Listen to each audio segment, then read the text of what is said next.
Hey, Prairie Lakes, so glad that we can get together this weekend, that we can do this across Iowa together. You've made a great choice starting your week off this way, so good job. I'm proud of you. Hey, get our Bibles ready, okay? So if you want to use your phone or you got your paper Bible, get it ready. We're going to dig in the Word. That's what we do here at Prairie Lakes Church. And never forget this about Prairie Lakes. We are a no-matter church. No matter who you are, where you've been, what you've done, or what's been done to you, God does love you.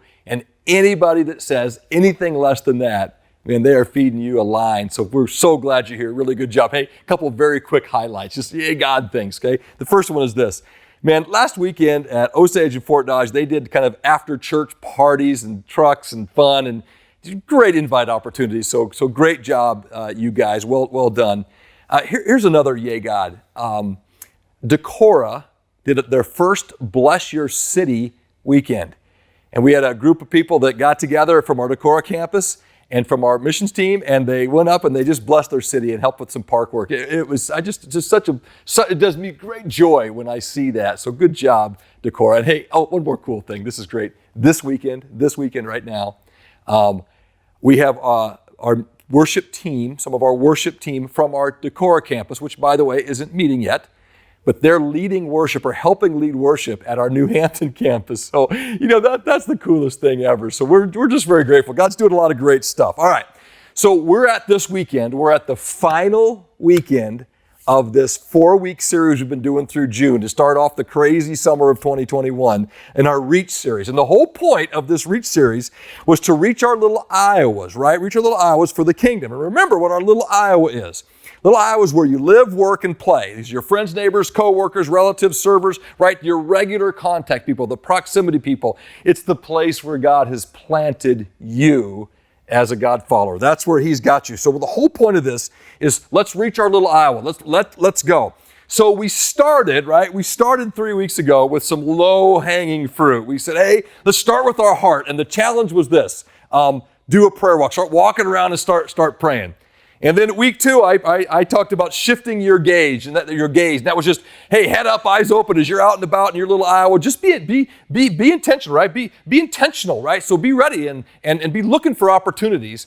And last week, Pastor Jesse, he kind of said, hey, let's raise the bar. Let's reach for a little higher fruit this week. And we talked about getting below the surface and engaging in conversation in a different way, okay? So this week, we're going to go to another spot. We're going to reach for the higher fruit that for some of us, man, this is like a risky, scary one, but I'm telling you, the reward is only what God can do. So this week, we're going to talk about make the invite. So we're going to notch it up just a little bit more. We're going to ask you to reach for the higher fruit, okay? Now, this make an invite, nothing new for PLCers. This is nothing new for new. This is part of our next steps, right? These ongoing rhythms of increasingly loving and obeying Jesus, right? Invite boldly has been a part of it. You hear it all the time. So this isn't new, but we're going to bring this principle home. I'm going to coach you in 2 things, and there's 2 sections of this. I'm going to coach you up on what not to get stuck on, don't get stuck, and I'm going to also tell you to get stuck on a couple of things. So let's start with this one. When it comes to make the invite, don't get stuck on this excuse.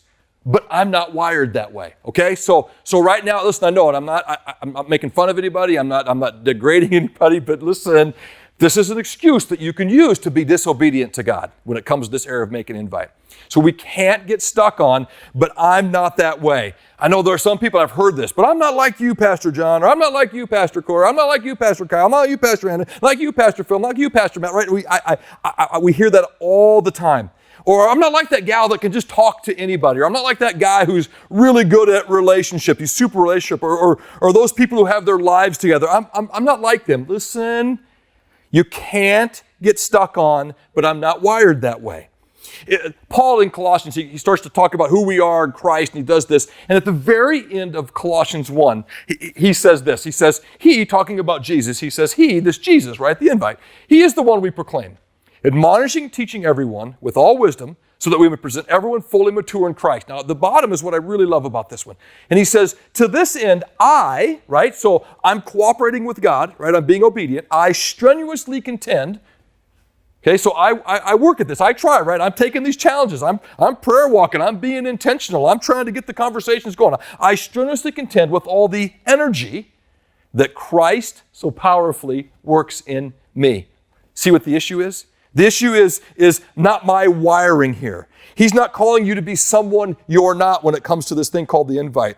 It's got nothing to do with your personality. Whether you have a Enneagram 3 or a 7, it doesn't matter. It's not mattering about your style. It's not mattering about whether you're extrovert or an introvert. He wants to do this in you and through you. He wants to use you. We've talked about this for 4 weeks now. He wants to use you. It's not your strength that's the issue. Do you see it? It's Christ working in me. It's the energy of Christ in me. There is nothing in here about me except my simple obedience.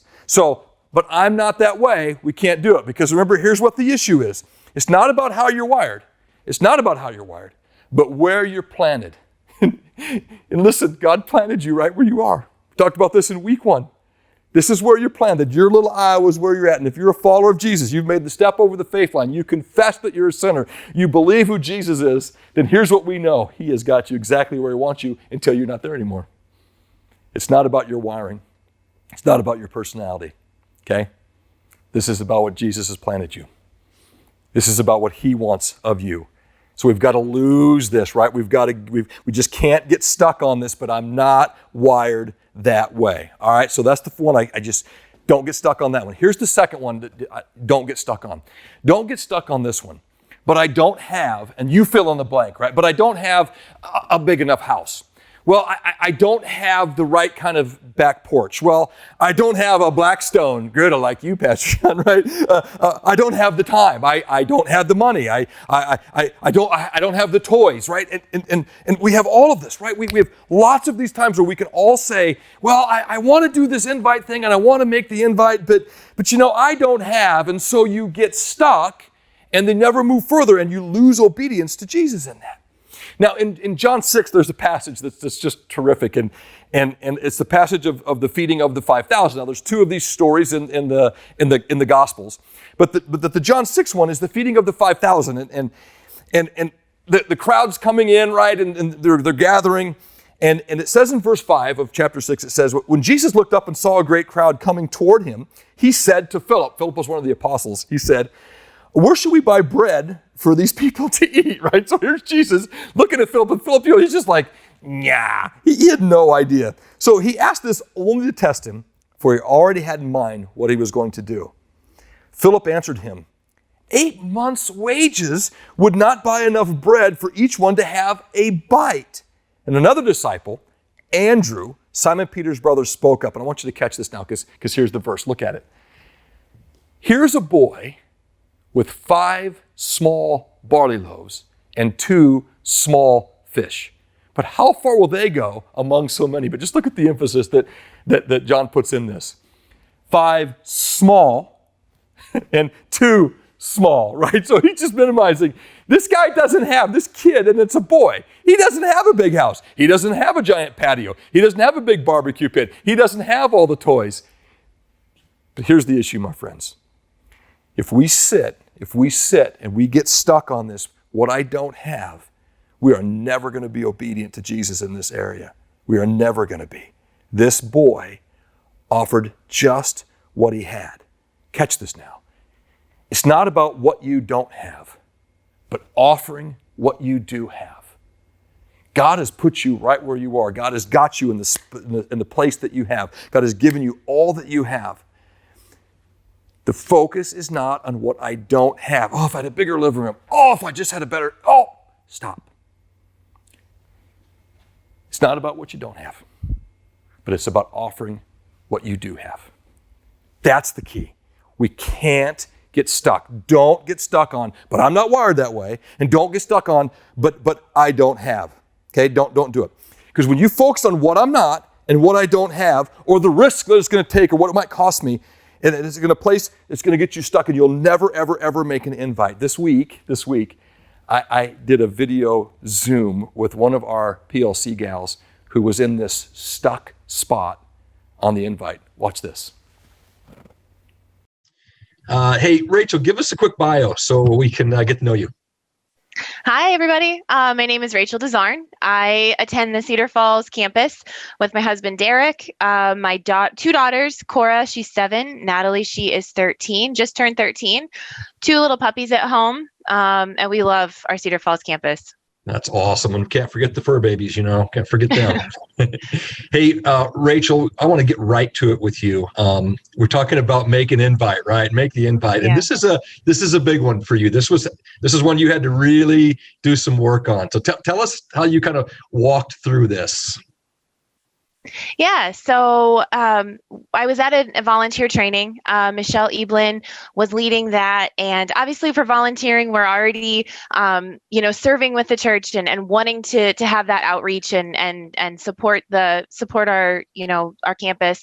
So while we were sitting there, Michelle was taking us through a process of kind of sitting and resting and being quiet and listening and letting the Holy Spirit speak to you. And so in this, I think it was about 2 minutes or so, it was quiet and we would breathe, and then she would read a piece of scripture and we would breathe through that again. And it was this very quick but simple process. And in that moment, it really struck me that invite boldly was maybe my next step to take. And it was something that I have a lot of anxiety about doing.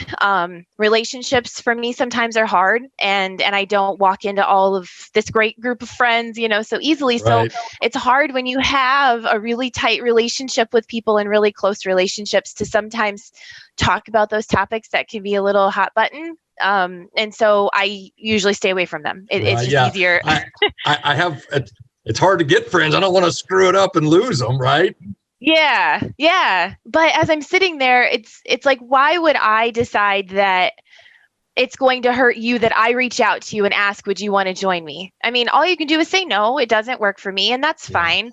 But what if it did, And I think when I was sitting there thinking, as Michelle was going through that, what if it did work, and what could happen if I just did that? And so I took that opportunity, the series that we were talking about, anxiety, and kind of working through that, and how do you react and how do you handle walking through that. And I know that's something that I deal with a lot, and I know the specific people that I reached out to, I know that they deal with it too, and I wanted them to be able to hear what I was hearing, and maybe that would help them too. So I reached out. So you saw this series coming up and you said, this is a great opportunity for me to move past my fears and make the invite. Yeah. Okay, so you did it. What happened? They both said yes. All 3 said yes. They would love to come and join me. It was still during COVID, so we were still on the scheduling and reserving your spots. And it actually was fine. I just reached out and said, "Hey, I'm going to do reservation. Are you in?" They said, "Yeah." They jumped in, and they joined, and it was awesome. I mean, we went to brunch a time or two, and it filled me up that I can't decide for you what you would want, and I can't assume that you're going to react a certain way. I just have to know that that's something that I'm supposed to do and go do it. And I guess if I fall on my face, I do, but what if it works? That could be kind of cool. Yeah. What if, how great is it though? You had these fears, right? And you had to look at them and say, what's the worst that can happen? And I'm not going to decide for anybody. I'm going to be obedient in this area of invite. I'm going to be obedient, and we'll let God do the rest. Mm-hmm. That is awesome. Yeah. It was pretty cool. And when you were afraid, what were you most afraid of? What was the fear that just kept kind of rising up in you? That I think I would talk about religion. I would talk about Jesus, and they would say, "I'm out. Yeah. I'm done. Yeah. You're crossing too many lines. I don't believe that. I don't see it. I don't want it." So for you, it was really that this could be a threat to the relationship. Mm-hmm. Yep. Yeah. And you found out really just the opposite, right? Yeah, absolutely the opposite. Well, Rachel, I want to say on behalf of all the Prairie Lakes, thank you for being willing to share your story this weekend, but also thanks for showing us the way to just be obedient in this area. And I want you to know I'm really proud of you, and God's going to keep working on those 3 friends that you invited. So good job. Thank you. Thank you. Did you see her face turn when she made that turn of I can't be stuck on the risks?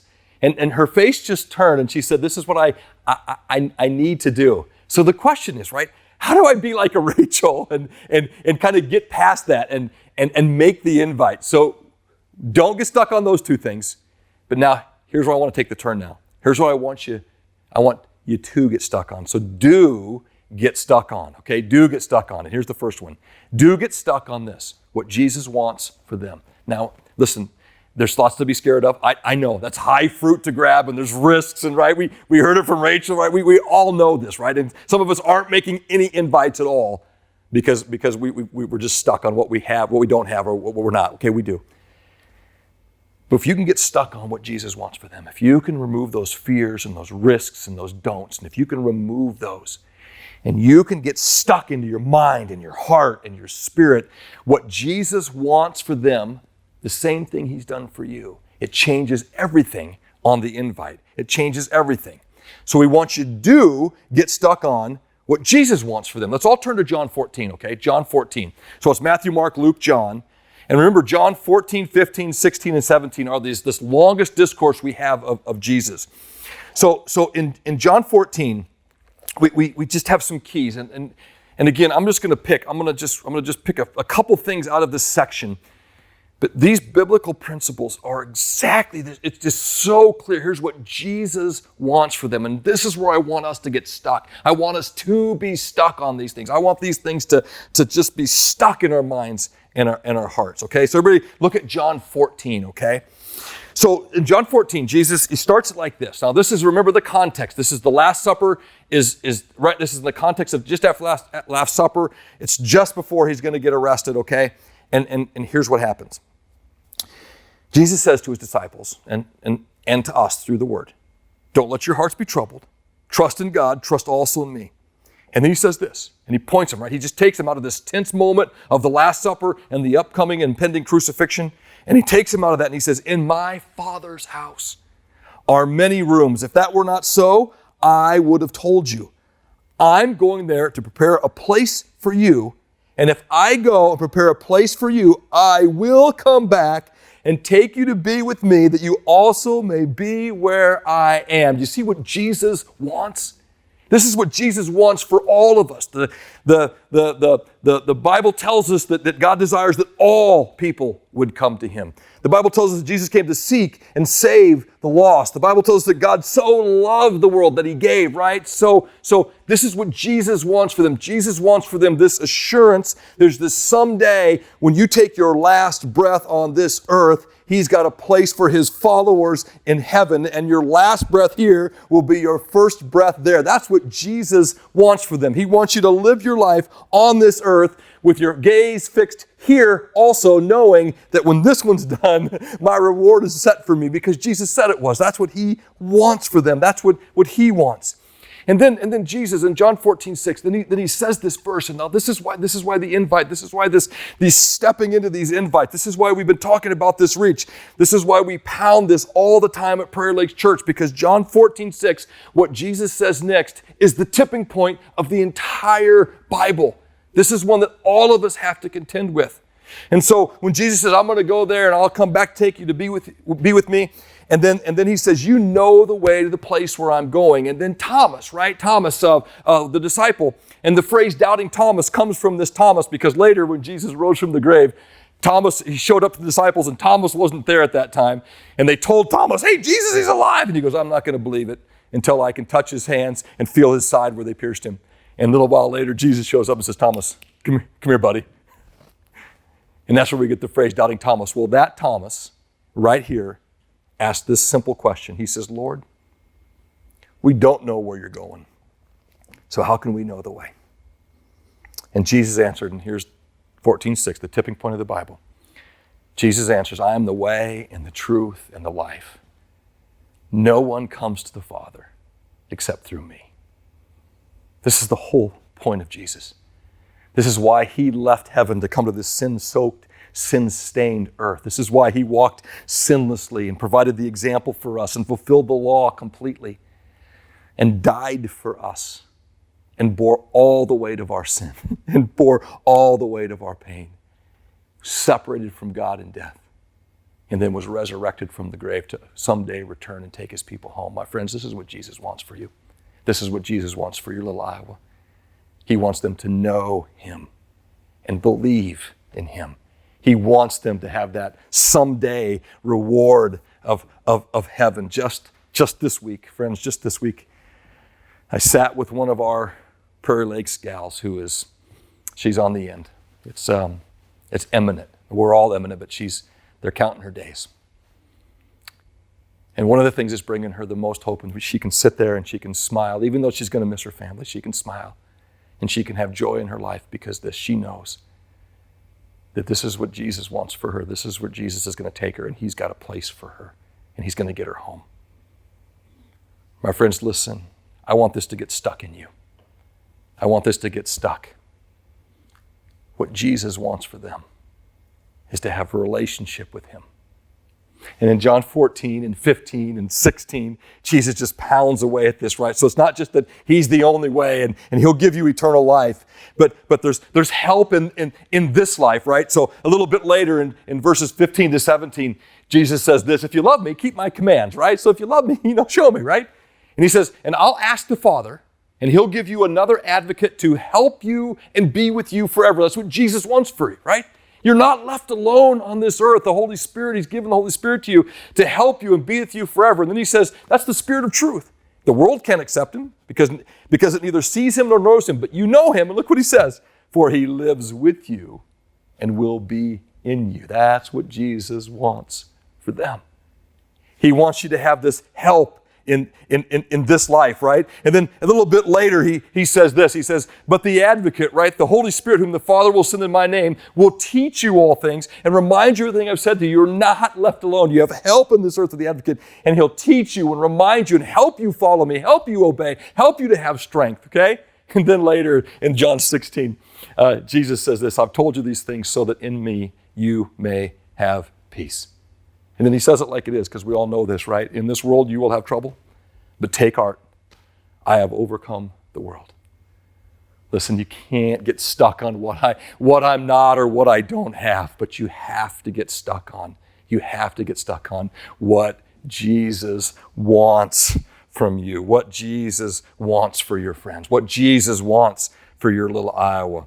So do get stuck on what Jesus wants for them. And here's the second thing I want you to know. I want you to get stuck on this. I want you to ask for the most important thing, okay? I want you to get stuck on this one. Now, I'm going to have everybody turn to Matthew chapter 7. So just if you're in John now, just go a few books back to the left. And in Matthew 7, this is in the context of the Sermon on the Mount, right? So 5, 6, and 7 are the beginnings of Jesus' ministry when he kind of says, hey, everything I'm doing, it's going to be upside down, okay? Like, if you want to be first, you need to be last. And I say, love your enemies and don't hate them. And right? So he just rips it, right? But he gets to this spot in Matthew 7 when he says this, and he says this particular phrase about prayer and asking for things. He says it multiple times throughout the Gospels, okay? There's 5 or 6 or 7 instances where Jesus says something very similar to this. And we can take it wrong, or we can take this out of context, and it could be weird, but I want you to see it now in new light, okay? So look at Matthew chapter 7, and it'll be familiar to some of you. Jesus says this, ask, and it'll be given to you, right? Good news. Seek, and you'll find. Knock, and the door will be opened to you.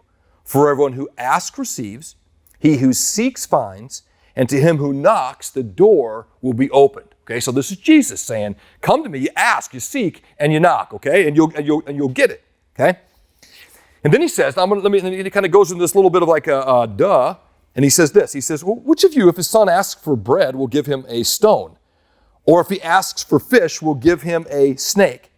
If you then, though you are evil, know how to give good gifts to your children, how much more will your Father in heaven give good gifts to those who ask him? Okay, so just stop for a minute and just think about this. Now, this isn't a carte blanche to go, well, God, I want a new car. And I want, it's not this like genie in the sky that says, I'm going to reel in whatever I want from you. It's not that at all. But what the Father wants to do is give good gifts. And Jesus said, if you ask and you seek and you knock, he's going to respond to that. But then he does this little thing towards the end of this. Look what he says in verse 12. He says, so in everything, do to others. Now, we've just been talking about me asking for what, me seeking and me knocking and me finding, right? He's just been asking for that. But then he turns it and he says, so in everything, do to others what you would have them do to you. For this sums up the law and the prophets. Now, we've heard this before, right? This law and prophets, this summarizing. Remember in Matthew 22 when Jesus gives the great commandment? And they ask him, what's the most important thing? And Jesus says, love the Lord your God with all your heart, soul, mind, and strength. That's the first and greatest commandment. And then he says, and the second is like it, love your neighbor as yourself. And then he says, for all the law and the prophets hang on these two things. So get the picture here now. Get the picture. I want you to get so stuck on asking and seeking and knocking for what is best for others. What is best as you do unto others, as you love your neighbor as yourself. And what is the best thing that you could ask and seek and knock to do unto others and to love your neighbor as yourself? What is the best thing? The best thing that you could ask, the most important thing that you could ask is this, is to invite them into your life so they can see Jesus at work in you. That's the most important thing that you can do. Now listen, that verse is not saying you shouldn't ask for health or ask for help. No, God, you can come to Jesus with anything. You can come to him anything. He's ready for you in any way, shape, and form. He is. But I want you to get stuck on asking for the most important things. The things that you would want someone to ask and seek on your behalf if you were disconnected from God. I want you to seek, ask, and knock about people coming to know Jesus. And the way that you do that is to say, God, change my heart. God, change my heart. Help me to be inviting people into my life so they can see Jesus at work in me. My friends, listen, I know for some of us, this make an invite thing is scary, and I know the risks are hard. But here's what the reward is. If you get stuck and you don't do it, the reward is nothing. In fact, the reward is disobedience, and God never blesses disobedience. But if you'll get obedient in this area, if you'll kind of step over those what I'm not or what I don't have, and you'll really get planted and you'll really get stuck in what Jesus wants for them, and really get stuck in asking for the most important thing, then here's what's going to come out of you. This invitational life will just begin to form in you because it's not about you. It's about what he wants to do in them. Now, make an invite, right? Invite him into your life. This isn't fancy, okay? Isn't fancy. We're talking, invite them over for coffee. We're talking, sit on the back porch together. We're talking, grab a dinner together. We're talking, go on a walk together, sit at the game together. What's something that you enjoy doing that you can just say to somebody, hey, come along with me. Come along with me. Don't make this crazy, right? You don't have to be fancy, but just invite somebody in. And here's what's going to happen. As you start to get in relationship with people, you invite them along with you, right? And when that begins to happen, they see Jesus. You don't have to be perfect. But they can start seeing how you handle your kids when they're crazy, right? They can see how you handle it when your spouse and you are maybe missing a little bit and how you do it as a Jesus follower. But my friends, if you'll invite them into your life, if you'll just make the invite, you'll invite them along with you. And if you'll do that, and if you'll take that step like Rachel took, right? When she said, would you come sit with me? And they said, yes. And you never know what God's going to do with your simple invitational life, your simple act of obedience. What you have, you offer it to him. You never know what he's going to do. It could be a generational changer. It could change entire family lines. Entire circles of dysfunction can be disrupted by the power of Christ because you had the courage and the obedience to not get stuck on what I don't have or what I'm not. And you got stuck on what Jesus wants and asking for the most important thing. My friends, make the invite. Here's the challenge this week. make the invite. Now, before we're done, this reach, right? This reach. This isn't a one-time thing for June. This is a lifestyle now. This is what you do, okay? You get that heart reoriented. You reorient your heart and say, God, give me a heart for my little eye. When you shift your gaze, right? You start being more intentional all the time, not just June, not just summer, but all the time. Shift your gaze. And you get below the surface, right? You start to look for those opportunities, and you be bold and courageous in making the invite. And I'm telling you, friends, if you'll make this step, if you'll get obedient in this area, God will bless you beyond your wildest imagination. Make the invite. Let me pray for us right now. God, we come before you, and here's our simple prayer. May they be nothing that holds us back from inviting people into our life to see Jesus doing His work in us. Help us not to be afraid. Help us not to get stuck. Give us courage. In Jesus' name we pray. And we all pray across Prairie Lakes together. Everybody ready? Amen.